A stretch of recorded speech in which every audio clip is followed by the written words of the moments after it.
1 जानेवारी 2026 पासून सोन्याचे नवे धोरण लागू। नमस्कार मंडळी, आज आपण एका अशा बातमीबद्दल बोलणार आहोत जी थेट तुमच्या खिशाशी, गुंतवणुकीशी आणि भविष्याशी जोडलेली आहे।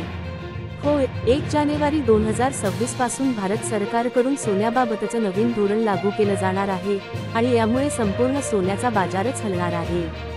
नवीन वर्षाच्या पहिल्याच दिवशी म्हणजेच 1 जानेवारी 2026 पासून गोल्ड ट्रेडिंग पॉलिसी 2026 लागू होणार आहे। या धोरणानुसार आता देशभरात सोन्याच्या खरेदी विक्रीची पद्धत पूर्णपणे डिजिटल स्वरूपात बदलली जाणार आहे। प्रत्येक सोन्याच्या दागिन्यावर एक युनिक कोड असेल जो सरकारकडे नोंदवला जाईल।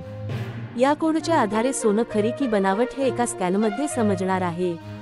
म्हणजे आता खोटं सोनं, मिसळलेलं सोनं किंवा कमी कॅरेट सोनं अशा प्रकारच्या फसवणुकीला आळा बसणार आहे। या धोरणामुळे ग्राहकांना मोठा फायदा होणार आहे। आता ठराविक किमतीतच 10 ग्रॅम सोनं खरेदी करता येणार असून सरकारकडून ठरवलेली किमान किंमत सर्वत्र एकसमान राहणार आहे। यामुळे एकाच दिवशी वेगवेगळ्या शहरांत सोन्याचे दर बदलण्याचा प्रकार थांबेल। सरकारने संकेत दिले आहेत की 2026 मध्ये सोन्याचे दर स्थिर ठेवण्याचा प्रयत्न केला जाईल, जेणेकरून सामान्य नागरिकांना गुंतवणुकीत सुलभता मिळेल। या घोषणेनंतर बाजारात प्रचंड हालचाल सुरू झाली आहे। सोने विक्रेते आधीच स्टॉक साठवून ठेवत आहेत। अनेक ज्वेलर्सनी तर डिसेंबर 2025 पासूनच ऑफर्स सुरू केल्या आहेत। आता खरेदी करा, नव्या वर्षी वाढणार भाव। सोने व्यापाऱ्यांच्या संघटनांनी सांगितलं आहे की धोरण लागू होण्याच्या आधीच देशभरात मोठी मागणी वाढेल आणि त्यामुळे सोन्याच्या दुकानांमध्ये अफाट गर्दी अपेक्षित आहे।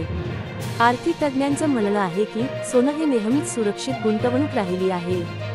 2026 मध्ये जागतिक स्तरावर आर्थिक अस्थिरता वाढण्याची शक्यता असल्यामुळे सोन्यात गुंतवणुकीचा ट्रेंड वाढू शकतो। या नव्या धोरणामुळे सोने खरेदी पारदर्शक होईल आणि काळा पैसा रोखण्यास मदत होईल। म्हणूनच तज्ज्ञ सांगतात, जर तुम्ही दीर्घकालीन गुंतवणुकीचा विचार करत असाल तर सोनं हा उत्तम पर्याय ठरू शकतो।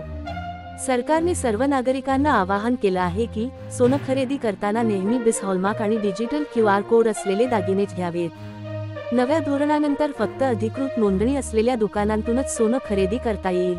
हे धोरण लागू झाल्यानंतर सोन्याची काळाबाजारात विक्री करणे हा गुन्हा ठरेल। तर मंडळी, 1 जानेवारी 2026 हा दिवस सोन्याच्या इतिहासात नवा अध्याय लिहिणार आहे। सरकारचं उद्दिष्ट आहे सुरक्षित व्यवहार, पारदर्शक बाजार आणि नागरिकांचा विश्वास। पुढील काही दिवसांत सोन्याचा भाव वाढेल की कमी होईल, यावर संपूर्ण देशाचं लक्ष लागलं आहे। आम्ही या विषयावर सातत्याने अपडेट देत राहू, म्हणूनच चॅनेलला सबस्क्राईब करा आणि बेल आयकॉन दाबा, कारण पुढचं अपडेट सोन्याच्या भावावरच असणार आहे।